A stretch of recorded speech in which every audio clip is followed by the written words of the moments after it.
वहीं अलवर में जमीन विवाद को लेकर हुए झगड़े को शांत कराने पहुंची पुलिस को ग्रामीणों ने घेर लिया। मामला बानसूर के नौबला वाली ढाणी के पास का है। ग्रामीणों ने बानसूर पुलिस के जवान पर एक बच्ची को थप्पड़ मारने का आरोप लगाया है, जिससे ग्रामीण आक्रोशित हो गए और बानसूर पुलिस के जवान को घेर लिया। बहरहाल मामले की इत्तिला के बाद मौके पर पुलिस ने मामला शांत कराया।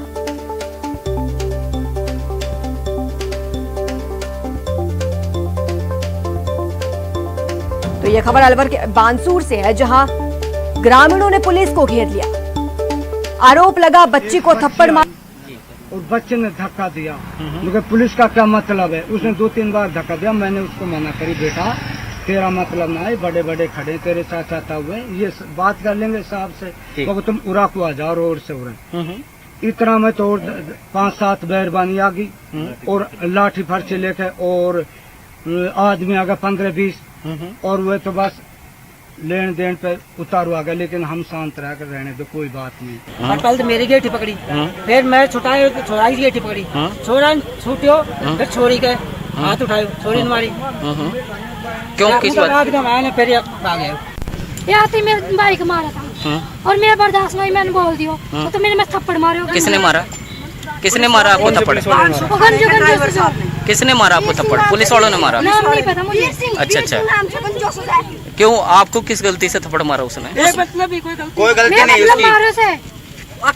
सुनो, उनको भी थप्पड़ मारा, मेरे ऊपर हाथ उठा रहे।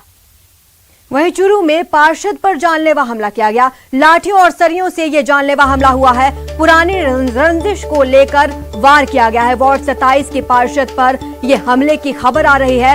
मरकजी मस्जिद के पास ये हमला किया गया। हमले में पोते को भी चोटें आई हैं। राजकीय अस्पताल में इनका इलाज चल रहा है। तो आपको बता दें, पार्षद पर जानलेवा हमला हुआ और इस दौरान पोता भी उनके साथ मौजूद था। पोते को भी चोटें आई हैं। तो वहीं मरकजी मस्जिद के पास यह हमला हुआ और इस हमले के दौरान दोनों को चोटें आई हैं, जिन्हें राजकीय अस्पताल में भर्ती कराया गया है। चूरू में झगड़ा हो रहा है, इस फिर मौके में मैं पूछा तो वहाँ मोहम्मद अली पार्षद, उसका पोता, उसके साथ आते वक्त महबूब, भीम, सिकंदर, उसके लड़कों आदि ने मिलकर मारपीट की। इनका पहले भी आपस में चुनाव रंजिश अन्य मुद्दे की बात को लेकर विवाद चल रहा है। पहले भी काफी मुद्दों में इसी रंजिश को लेकर दोनों को घेर कर मारपीट की है। दोनों को जेल इलाज भर्ती में इलाज जारी है। इस मुद्दे में पर्चा दर्ज की जा रही है। झालावाड़ के खेरखेड़ा गांव में सड़क पर दौड़ लगा रहे 4 युवकों को अज्ञात वाहन ने टक्कर मार दी और इस हादसे में मौके पर ही एक युवक की मौत हो गई, जबकि 3 युवक गंभीर रूप से घायल हो गए हैं, जिन्हें चौमेहला के सरकारी अस्पताल में भर्ती करवाया गया है। बताया जा रहा है कि चारों युवक सेना और पुलिस भर्ती की तैयारी में जुटे हुए थे और दौड़ लगा रहे थे और इसी दौरान ये हादसा हो गया, जहां पर एक की मौत हो गई, बाकी 3 घायल हो गए।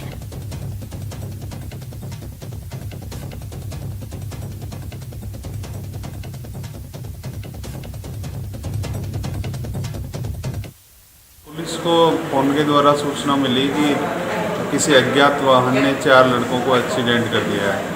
ये जो लड़के थे रात्रि को ये दौड़ लगाने जा रहे थे, जो रायपुरिया के थे, जिनमें से 3 तो और एक बावन देवरिया का था। एक लड़के की मौके पे ही मृत्यु हो गई और 3 को अभी अस्पताल में प्राथमिक उपचार कराया जा रहा है। इसके बाद में इनको रेफर की कार्रवाई की जाएगी।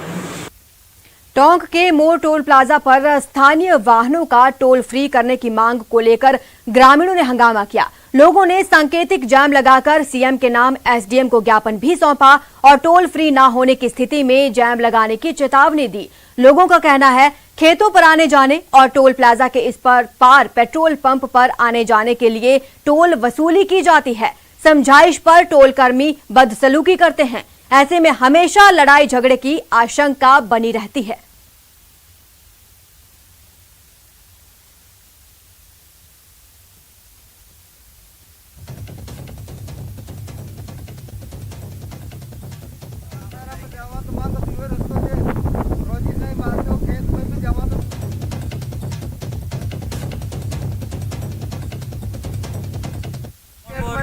बाजार में जावा, खेत में जावा, शहर में जावा तो मांगो तो रस्तों के रोजी नहीं मारते हो। खेत में भी जावा तो टोल दे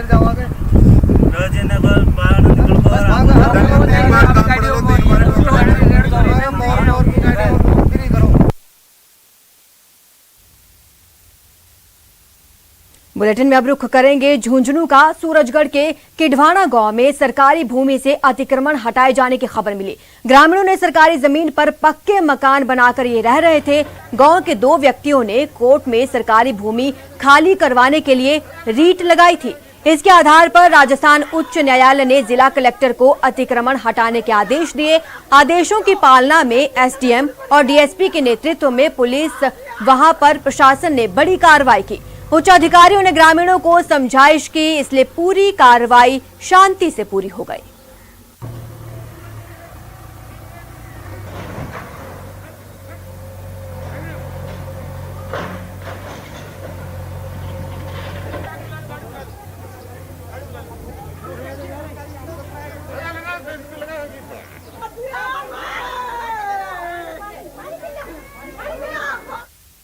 सूरजगढ़ के चाहे जाने पर श्रीमान एसपी साहब के निर्देशानुसार जो है कुल 100 व्यक्तियों का जाब्ता प्रशासन की इमदाद के लिए, कानून व्यवस्था मेंटेन करने के लिए तैनात किया गया है, जिसमें सूरजगढ़, मंडरेला, चिड़ावा और पिलानी के SHO भी शामिल हैं।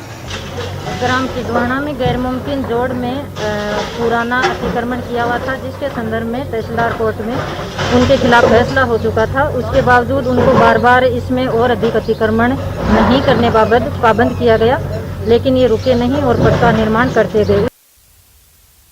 आजादी के 7 दशक बाद भी टोंक का एक गांव बुनियादी सुविधाओं से तरस रहा है। ग्राम पंचायत देवड़ावास के राजस्व गांव के लोग आज भी सड़क की बाट जोह रहे हैं। ग्रामीणों को यह सड़क बनना दूर की कौड़ी नजर आती है। हालांकि इस सड़क की स्वीकृति भी हो चुकी है, लेकिन ग्रेवल मिट्टी आधे रोड पर ही डाली गई। ग्रामीणों के मुताबिक स्थानीय विधायक ने रोड के लिए 1 मार्च 2020 को 1,40,00,000 की स्वीकृति दे दी, लेकिन अब भी मौके पर सड़क की बजाय गड्ढे नजर आते हैं। ये हाल तब देवपुरा में करीब 52 परिवार लोग रहते हैं और इन 52 परिवारों को इस टूटी फूटी सड़क के चलते कड़ी मशक्कत का सामना करना पड़ता है।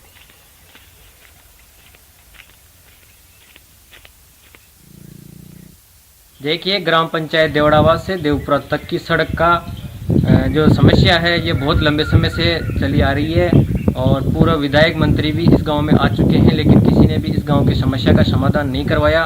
वर्तमान विधायक साहब ने ज़रूर इस गांव के लिए 1.40 करोड़ रुपए की लागत से स्वीकृति करवाई थी सड़क की देवड़ावास से देवपुरा तक, लेकिन करेशा की ढाणी तक रुका हुआ है ये सड़क और आगे अभी इसकी जो समस्या है वो भी पूरी नहीं हुई है। टोंक के धुआंकला ग्राम पंचायत के हड़ौती गांव में पिछले 3 दिनों से पानी नहीं मिलने से ग्रामीण परेशान हैं। ग्रामीण पीने के पानी के लिए इधर उधर भटक रहे हैं। यहां बीसलपुर परियोजना के लगाए गए जलापूर्ति पॉइंट पर पानी की सप्लाई नहीं हो रही। जून में जल संकट से ग्रामीणों को परेशान होना पड़ रहा है। फिलहाल ग्रामीण गांव से करीब 1 किलोमीटर दूर लगे बोरिंग और कुओं से पानी लाकर काम चला रहे हैं। इससे नाराज गांव की महिलाओं ने जलापूर्ति पॉइंट पर आक्रोश जताया। महिलाओं का कहना है कि पानी की समस्या का समाधान नहीं हुआ तो आने वाले दिनों में सरकार और प्रशासन के खिलाफ उग्र प्रदर्शन किया जाएगा। हमारे ग्राम हाडोती ग्राम पंचायत दुआकला में 3 दिन से बीसलपुर का पानी नहीं आ रहा है और नई दुआकला से जो टंकी का पानी आता है वो भी नहीं आ रहा है और पानी की बहुत ज़्यादा समस्या हो रही है। तो मैं प्रशासन को अवगत कराना चाहता हूँ कि जल्दी से जल्दी हमारे को पानी से समस्या से निजात दिलाने की कोशिश करें। डूंगरपुर में शराब से कमाई कम होने पर सरकार ने बड़ा कदम उठाया। सरकार ने 22 ठेके उठाने के लिए उसकी बेस प्राइस 70% घटा दी है। तो क्या सरकार के इस कदम से राजस्व की सेहत में सुधार होगा? ये रिपोर्ट देखिए।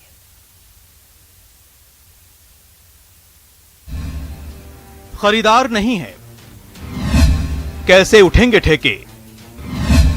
महंगा है दाम, कैसे छलकेगा जाम? जो ठेके पीने वालों का ठिकाना है, उन ठेकों का आज खुद ठिकाना नहीं। बार बार नीलामी, फिर बड़ी परेशानी। बड़ा सवाल यही है कि आखिर 22 ठेके कब उठेंगे? डूंगरपुर जिले में शराब के 50 ठेके हैं, लेकिन उसमें से महज 28 ठेके ही अब तक उठे हैं।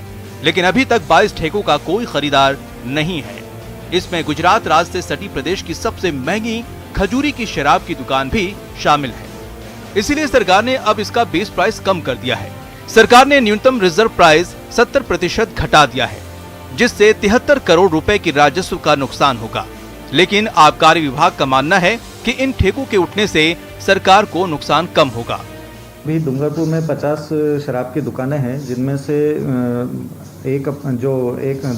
17 अप्रैल तक जो चली थी नीलामी की प्रक्रिया, उसमें कुल 28 दुकानों का सेटलमेंट हो चुका था और वो भी चल रही हैं। 22 दुकानें जिनका सेटलमेंट नहीं हो पाया था, जिनमें व्यापारियों ने रुचि नहीं दिखाई थी, उन 22 दुकानों का सेटलमेंट अभी जो 7वां चरण है नीलामी का, उसमें प्रस्तावित है। शराब को प्रदेश में सबसे बड़ा राजस्व का जरिया माना जाता है।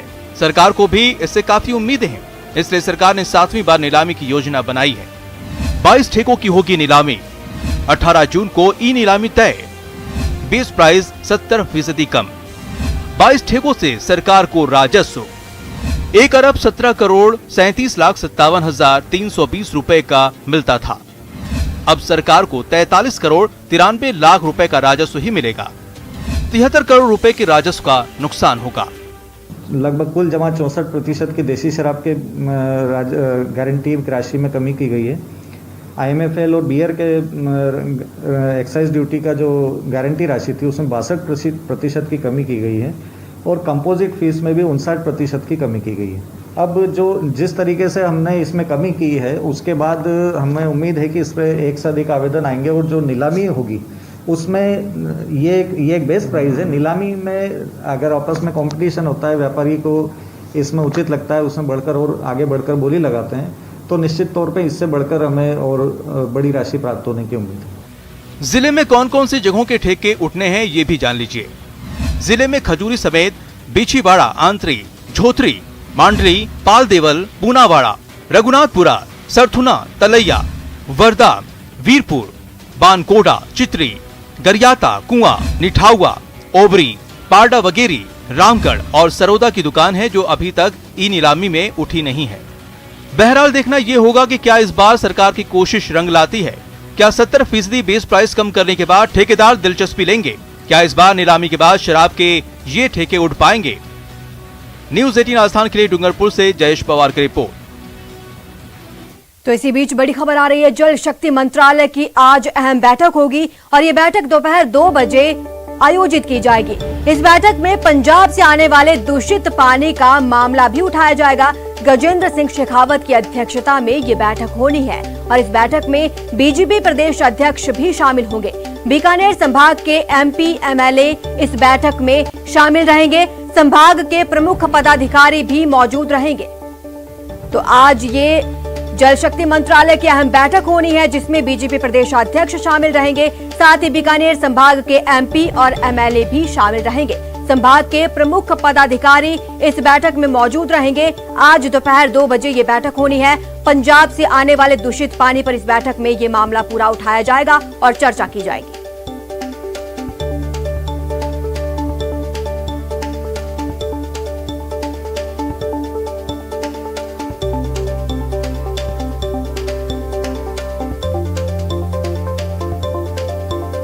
तो आपको बता दें कि पंजाब से आने वाले दूषित पानी का ये मामला है, जिसको लेकर कई बार शिकायत की जा चुकी है।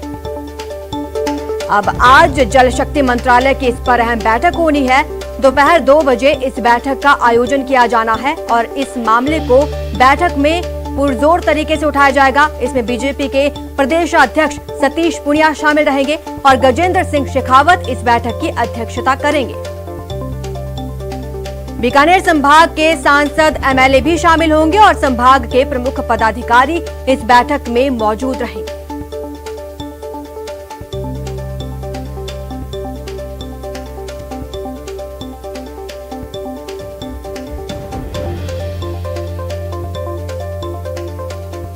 तो हमारे साथ बीजेपी के प्रदेश अध्यक्ष सतीश पूनिया फोन लाइन पर जुड़ चुके हैं। बताएं कि आप बैठक में पंजाब से आने वाले दूषित पानी का मुद्दा उठा रहे हैं। सर, काफी टाइम हो गया, काफी टाइम से शिकायतें की जा रही थी और आज आखिरकार बैठक हो रही है।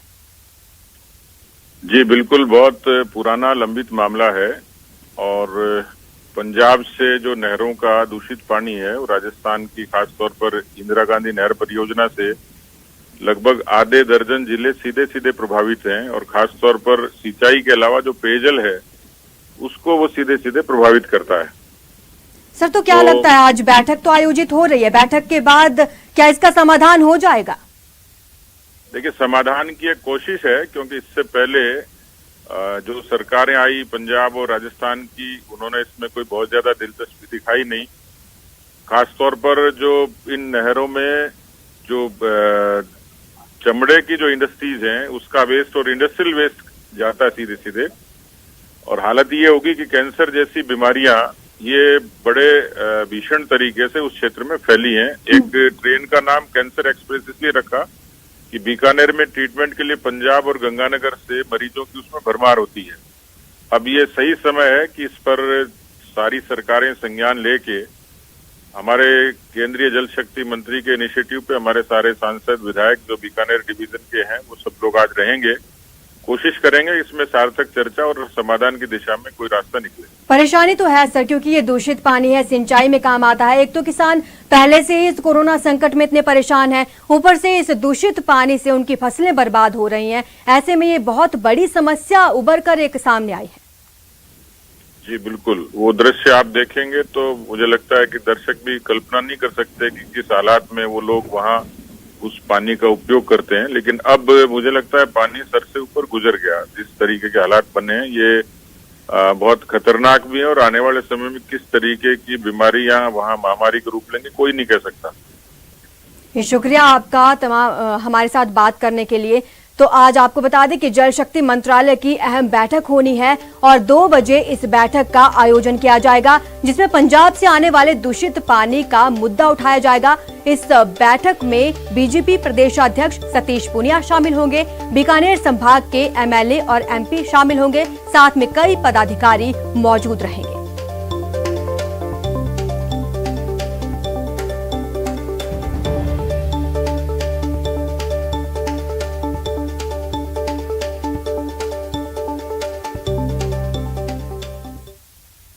अपने दर्द से तो सब परेशान है, लेकिन जो अपना गम भुलाकर दूसरों की मदद करते हैं उन्हें जमाना याद रखता है। कोंडा गांव की साक्षी ठाकुर एक ऐसी ही मिसाल है। वो खुद एक गंभीर बीमारी से त्रस्त हैं, मगर क्या मजाल जो उन्होंने कोरोना काल में अपने कर्तव्य से एक भी दिन मुंह मोड़ा हो।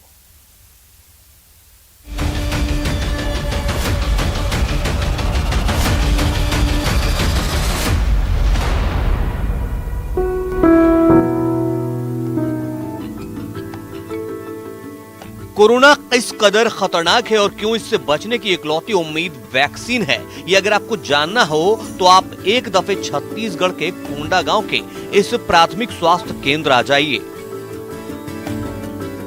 और यहाँ ड्यूटी पर तैनात सीनियर आरएचओ साक्षी ठाकुर से मिलिए। साक्षी पिछले 12 साल से रोमाटिक आर्थराइटिस जैसी गंभीर बीमारी से त्रस्त हैं। बावजूद इसके वो बिना कोई छुट्टी लिए लोगों को वैक्सीन दे रही हैं, क्योंकि साक्षी को यह मालूम है कि कोरोना से बचाव के लिए वैक्सीन ही इकलौती संजीवनी है, जिसकी बदौलत कोरोना को मात दिया जा सकता है। यही वजह है कि अपनी तमाम तकलीफों को भुलाकर साक्षी पिछले 1 साल से बिना किसी अवकाश के कोरोना से बचाव के लिए लोगों को टीका दे रही हैं। मेडिकल लेके शायद छुट्टी बैठ सकती थी और मुझे मिल भी जाता, लेकिन मैं इस चीज से भागना नहीं चाहती हूँ। और इस मुसीबत में समय में जो कि वैश्विक महामारी है जिसमें सभी लोग बहुत परेशान हैं, तो अगर मुझे थोड़ा सा भी मौका मिलता है इसमें कुछ काम करने का तो मैं अपने आप को बहुत भाग्यशाली मानती हूँ। रोमाटिक आर्थराइटिस के कारण साक्षी के हाथों की उंगलियां मुड़ गई हैं, पर वैक्सीन लगाने में इन्हें महारत हासिल है। आलम यह है कि कोविड का वैक्सीन लगाने के इच्छुक अस्पताल पहुंचते ही सबसे पहले साक्षी के बारे में पूछते हैं। ऐसा क्यों है, ये आप खुद लोगों की जुबानी सुन लीजिए। वो अपने दर्द को सब भूल के और पूरे तन्मयता से अपना सेवा देती हैं। साक्षी की तारीफ करते उनके अधिकारी भी नहीं थकते। खुद कोंडा गांव के बीएमओ सूरज राठौर फख्र से बताते हैं कि कैसे साक्षी अपने दर्द को भुलाकर अब तक 12,000 से अधिक लोगों को वैक्सीन लगा चुकी हैं। लगभग इन्होंने 12,000 से भी अधिक लोगों का कोविड वैक्सीनेशन अभी तक कर चुके हैं, और इस दौरान इन्होंने कोविड के पीरियड में कोई भी छुट्टी के लिए याचना भी नहीं किए हैं, किसी भी छुट्टी के लिए आवेदन भी नहीं किया है। खुद साक्षी भी ये मानती है कि कोरोना जैसी महामारी को बिना टीके के मात नहीं दिया जा सकता। यही वजह है कि वो हर किसी को अफवाहों से दूर रहने और जल्द से जल्द वैक्सीन लेने की सलाह देती नजर आती हैं। विवेक श्रीवास्तव, न्यूज़ 18 छत्तीसगढ़।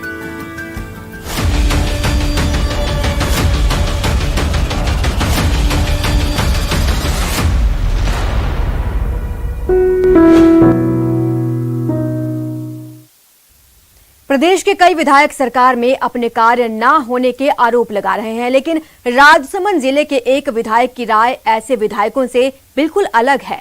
भीमदेवगढ़ के विधायक सुदर्शन सिंह रावत का तो कहना है कि अशोक गहलोत उम्मीद से ज्यादा देने वाले सीएम हैं। विधायक रावत ने कहा, सीएम गहलोत ने चंबल का पानी भीमदेवगढ़ में पहुंचाने के लिए प्रदेश की सबसे बड़ी 1100 करोड़ रुपए की योजना की सौगात भी इलाके को दी है। प्रदेश में विकास को लेकर इन दिनों ये बहस छिड़ी हुई है। कई एमएलए आरोप लगा रहे हैं कि हमारे क्षेत्र में विकास नहीं हो रहा है, लेकिन अगर राजसमंद के क्षेत्र की बात की जाए तो राजसमंद में एक विधायक ऐसे हैं जिनका ये कहना है कि मुख्यमंत्री से अगर 100 मांगा तो उन्हें 125 मिला। हमारे साथ इस वक्त हैं भीमदेवगढ़ से विधायक सुदर्शन सिंह जी रावत, जिन्होंने कोरोना काल में काफ़ी बेहतर प्रबंधन करके कई मरीजों की जान बचाई। आपने कोरोना काल में बहुत बेहतर काम किया है, हमेशा आपने किया। कैसे मोटिवेट किया और क्या क्या किया आपने? देखिए, कोरोना काल में जब हम ये शुरुआत हुआ इस सेकेंड वेव का, तो माननीय मुख्यमंत्री जी का बहुत सख्त स्पष्ट निर्देश था कि चाहे कुछ भी हो, हमारे लोगों की जान बचे, चाहे किसी भी साधन को मुहैया कराना पड़े, कुछ भी करना पड़े, किसी हद तक भी जाना पड़े, हमारे लोगों की जान बचे। इसी बात को लेकर के हमने भीम और देवगढ़ में शानदार प्रबंधन किया। 50-50 बेड ऑक्सीजन पे तैयार किए। देवगढ़ के अंदर एक वेंटिलेटर युक्त आईसीयू बनाया, 5 बेड का वेंटिलेटर, बाईपैप मशीन, तमाम चीज़ें। और राजसमंद के प्रशासन ने भी अच्छे तरीके से ऑक्सीजन सिलेंडर्स की सप्लाई करी। मैं यूँ कहूँगा कि ऑक्सीजन की कमी से किसी की मौत नहीं हुई। क्या क्या सुविधाएं जो थी आपको जरूरत थी, जो आपने मुख्यमंत्री जी से मांगी और आपको तत्काल मुहैया करा दी गई? देखिए, चिकित्सा के क्षेत्र में अगर हम देखें तो चाहे भीम को 100 बेडेड अस्पताल बनाना हो, चाहे छापली को 0 PHC था हमारा, उसको 25 बेड का CHC बनाना हो, चाहे हमने एमएलए फंड से या किसी भी फंड से कोई भी मदद मांगी हो तो उसकी स्वीकृति देने में, चाहे जिला कलेक्टर के लेवल पे हो, चाहे चिकित्सा मंत्री जी रघु शर्मा जी के लेवल पे हो, किसी भी तरह की कोई कमी नहीं रही। और हर तरीके से सरकार हमारे पीछे खड़ी रही और माननीय मुख्यमंत्री जी ने कोई कमी नहीं छोड़ी। सबसे बड़ी बात इस इलाके के लिए, कोविड से भी ऊपर जाकर के मैं कहना चाहूँगा कि यहाँ के लिए सबसे बड़ी समस्या पेयजल की समस्या थी। और पेयजल की समस्या को लेकर के हम शायद 70 साल से इस इलाके में जूझ रहे थे। 14 मार्च को 2020 को माननीय मुख्यमंत्री जी देवगढ़ पधारे थे। एक विशाल सम्मेलन में हमने कहा था कि DPR तो अनाउंस कर दिया आपने चंबल के पानी को देवगढ़ लाने के लिए, भीम और देवगढ़, परंतु ये पानी लाने के लिए बजट भी आपको देना पड़ेगा। तो माननीय मुख्यमंत्री जी ने उस वादे को पूरा करते हुए, आप सोचिए 4000 करोड़ का बजट पेयजल पे था, तकरीबन 4500 करोड़ का, उसमें से 1100 करोड़ भीम विधानसभा क्षेत्र को दिया। अलगेश सनाड, न्यूज़ 18 राजस्थान, राजसमंद। इसी बीच बड़ी खबर अलवर से आ रही है, जहां एसीबी ने कार्रवाई को अंजाम दिया। मालाखेड़ा बिजली निगम में ये कार्रवाई की गई है। JEN को 10,000 की रिश्वत लेते हुए ट्रैप किया गया है। JEN आतुर गौड़ को ट्रैप किया गया। ट्रांसफार्मर जारी करने की एवज में इसने रिश्वत मांगी थी। ASP विजय सिंह मीणा के नेतृत्व में ये कार्रवाई हुई है। मालखेड़ा में JEN ट्रैप होने के बाद अन्य जगहों पर पोस्टेड अधिकारियों में हड़कंप मच गया। तो आपको बता दें, ACB की ताबड़तोड़ कार्रवाई जारी। अब ACB ने अलवर में कार्रवाई की, मालाखेड़ा बिजली निगम में ये कार्रवाई की गई है और JEN को 10,000 की रिश्वत लेते ट्रैप किया है। JEN आतुर गौड़ पर यह कार्रवाई की गई है। सरकार ने सुप्रीम कोर्ट में हल्फनामा दायर किया। 10वीं 11वीं के प्री बोर्ड को आधार बनाया। 12वीं के 40% नंबर को आधार बनाया गया है। 10वीं और 11वीं के 30% अंक होंगे। तो आपको बता दें कि ये अहम खबर आ रही है। प्री बोर्ड को आधार बनाकर 10वीं और 11वीं के प्री बोर्ड को आधार बनाया गया है और सरकार ने सुप्रीम कोर्ट में हल्फनामा दायर किया है। इसमें 12वीं के 40% नंबर को आधार बनाया गया है और 10वीं और 11वीं के 30% अंक होंगे।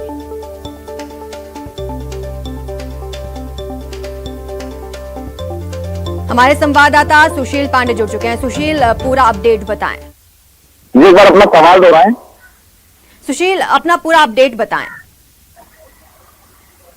देखिए आरजू, मैं सवाल आपका नहीं सुन पा रहा हूँ, एक बार अपना सवाल दोहराएं। क्योंकि जो सरकार ने सुप्रीम कोर्ट में हलफनामा दायर किया है उसके बारे में पूरा आप डिटेल में बताएं।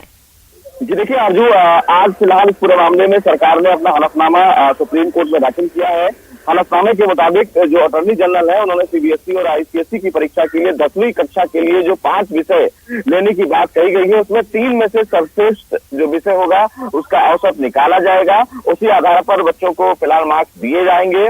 वहीं क्लास 12 के छात्रों के लिए प्रैक्टिकल होते हैं और ऐसे में 10वीं के बच्चों के लिए 30%, 11वीं के लिए 30% और 12वीं के लिए 40% फिलहाल अंक निकाले जाएंगे। हालांकि एजी ने यह भी कहा है कि एक कमेटी बनाई जाएगी जो अन्य स्कूलों की वरीयता को तय करेंगे और वो ये डिसाइड करेंगे किन आधार पर बच्चों को मार्क्स दिए जाएं। एजी ने यह भी कहा है कि एक परिणाम समिति बनाई गई है जिसमें 2 वरिष्ठ शिक्षक शामिल किए गए हैं और अगर आवश्यक हुआ तो उसमें कुछ विशेषज्ञों को भी शामिल कराया जाएगा। सुप्रीम कोर्ट में अटॉर्नी जनरल की तरफ से यह भी बताया जा रहा है कि पिछले 3 सालों में बोर्ड की परीक्षा में सर्वश्रेष्ठ प्रदर्शन के संदर्भ में स्कूल का जो फिलहाल पूरे स्कूल का जो फिलहाल अंकों का प्रदर्शन रहा है उस प्रदर्शन के आधार पर 2020 और 21 के लिए स्कूल के द्वारा मूल्यांकन किए गए अंकों को मॉडरेट किया जाएगा और उसके आधार पर बच्चों को आगे बढ़ाया जाएगा। तो ये फिलहाल अभी दलील जो है वो अटॉर्नी जनरल की तरफ से सुप्रीम कोर्ट में दी जा रही है। अभी इस पूरे मामले पर जो दलील है वो चल रही है। देखना बेहद अहम होगा कि सुप्रीम कोर्ट इस पूरे मामले में अंतिम निर्णय क्या लेता है, लेकिन सरकार की तरफ से बच्चों के अंकों को मॉडरेट करने के लिए प्रैक्टिकल के आधार पर और बेस्ट 5 विषय में से 3 अंकों के आधार पर उनकी वरीयता को तय किया जाएगा। शुक्रिया आपका तमाम जानकारी के लिए। तो आपको बता दें कि सरकार सुप्रीम कोर्ट में हलफनामा दायर कर चुकी है। 12वीं के 40% नंबर को आधार बनाया गया है तो वहीं 10वीं और 11वीं के 30% अंकों को आधार बनाया गया है।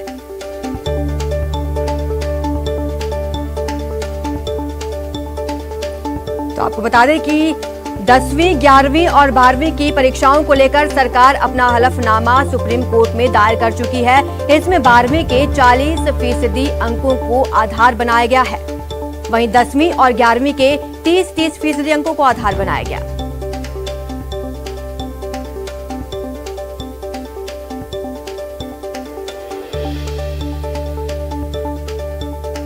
हमारे साथ अरविंद अग्रवाल जुड़ चुके हैं जो पेरेंट्स एसोसिएशन के प्रतिनिधि हैं। तो अरविंद, आप अपना विचार रखें, आपको क्या लगता है इस बार, क्योंकि सरकार हलफनामा दायर कर चुकी है सुप्रीम कोर्ट में।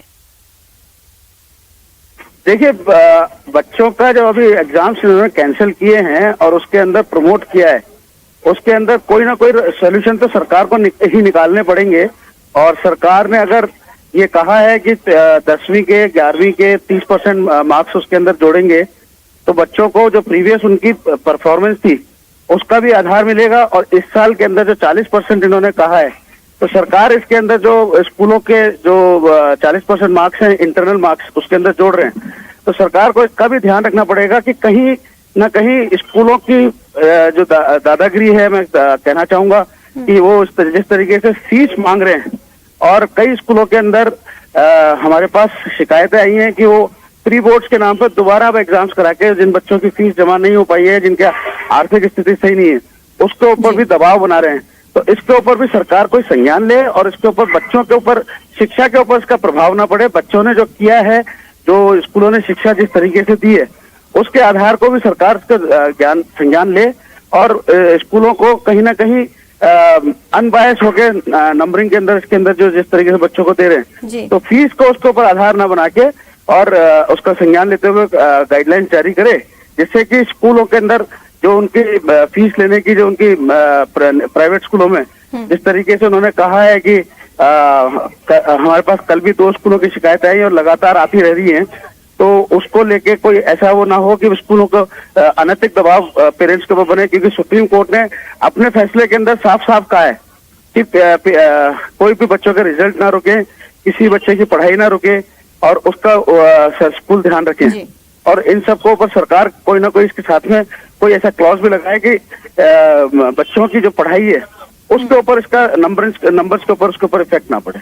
जी, शुक्रिया आपका हमसे बात करने के लिए। तो आपको बता दें कि सीबीएसई को जो फॉर्मूला दिया गया नंबरों को आधार किस तरह से बनाया जाए, वो संजय पराशर हमारे साथ जुड़ चुके हैं। संजय, आप जिस तरह से अब अगर हल्फनामा दायर कर दिया है सरकार ने और अब जल्द ही रिजल्ट भी जारी कर दिया जाएगा क्योंकि कमेटी बन चुकी है, ऐसे में अगर कोई छात्र अपने नंबरों से सेटिस्फाइड नहीं होता है तो उसके लिए भी आगे सरकार क्या कुछ कर सकती है? जिस बच्चे को अपने रिजल्ट से अगर संतुष्टि नहीं है, वो जब भी स्थिति सामान्य होती है तो सीबीएसई ने ऑप्शन रखा उसके लिए एग्जामिनेशन कंडक्ट करवाने का, तो बच्चा वहां पे वो ऑप्शन ले सकता है। तो सीबीएसई के लिए उस बच्चे के दरवाजे खोले हुए, लेकिन बच्चों को ये ध्यान में रखना होगा कि जो स्कूल से जो उसका इवेल्युएशन होकर के जा रहा है वो बड़ा फेयर तरीके से जाएगा, क्योंकि क्लास 10th का रिजल्ट का अगर आधार 30% अगर माननीय सुप्रीम कोर्ट ने अगर कहा है तो 30% वो तो बोर्ड के द्वारा ही तैयार किया गया रिजल्ट है, उसमें तो कोई कटौती हो नहीं सकती है। तो 30% रिजल्ट उसका बोर्ड का होता है। 11th क्लास चूंकि पैंडेमिक में पूरी तरीके से पढ़ाई गई थी बच्चों को, केवल पैंडेमिक जब लास्ट में फरवरी और मार्च की वक्त की बात है, जब फाइनल एग्जामिनेशन चल रहे होते हैं, तब तक स्कूलों में 80% काम हो चुका होता है इवेल्युएशन का। तो वहां से अगर वो 30 या 40 या 25% जितना भी सुप्रीम कोर्ट के आदेश के हिसाब से जो परसेंटेज पिकअप किया जाएगा, वो भी बड़ा फेयर तरीके से है। और रही बात प्री बोर्ड और प्री बोर्ड से पहले जो हमारे यहाँ पे असेसमेंट होते हैं, उनका अगर 40% वेटेज अगर यहाँ स्कूलों से लेते हैं तो बच्चों ने जो प्री बोर्ड दिए हैं, काफी स्कूलों ने 2-2 प्री बोर्ड लिए हैं, और जो बेहतर मार्क्स वाला है वो उन्होंने वहां उसको कंसिडर किया है। तो एक फेयर तरीके से मूल्यांकन बच्चे का अवश्यंभावी होगा। बट अगर किसी बच्चे को अपने रिजल्ट से संतुष्टि नहीं है तो उसके लिए वो ऑप्शन खुला हुआ है। लेकिन बच्चे जो है ये मान के चलेंगे स्कूलों से जो भी रिजल्ट सीबीएसई को भेजा जाएगा वो फेयर तरीके से भेजा जाएगा। आपसे पहले हमारी बात हो रही थी, पेरेंट्स एसोसिएशन के एक सदस्य हमारे साथ जुड़े थे, तो उनका ये कहना था कि कुछ स्कूल दादागिरी इसमें दिखाते हैं, फीस बढ़ोतरी को लेकर चाहे बात हो, अब चाहे रिजल्ट को लेकर बात हो, एक तरह से ये बड़ी जिम्मेदारी दी जा रही है निजी स्कूलों को। देखिए, ये एक ऐसा नाजुक वक्त है जिसमें पेरेंट्स को और स्कूल को और जो भी इस वक्त इसको बुरा वक्त तो नहीं कहेंगे, ये बड़ा चैलेंजिंग वक्त है। हमें एक अंडरस्टैंडिंग लेकर के चलनी होगी। इसमें जो प्रभावी और जिसके ऊपर ज्यादा प्रभाव पड़ रहा है वो है बच्चा। उस बच्चे को इस पैंडेमिक में साइकोलॉजिकल डिसऑर्डर से निकालने का ये एक तरीका सरकार ने निकाला था, और उस तरीके में अगर फीस जैसे मुद्दे को अननेसेसरली अगर हम इसमें डालेंगे तो उससे बच्चे कहीं न कहीं अपने भविष्य को लेकर के अंधकार की ओर बढ़ेंगे या वो गलत तरीके से जो है उसका मार्ग प्रशस्त होगा। शुक्रिया हमसे बात करने के लिए। तो आपको बता दें कि अब हमारे साथ शिक्षाविद जुड़ रहे हैं दामोदर गोयल जी। तो दामोदर जी, आप बताएं कि सरकार ने जो हलफनामा दायर किया है सुप्रीम कोर्ट में, आपके नजरिए में वो कितना सही है? देखिए, परिस्थितियों जो इन्होंने बनाया है वो इनके पास में विकल्प बहुत सीमित थे, इसलिए उन्होंने ये फार्मूला बनाया है।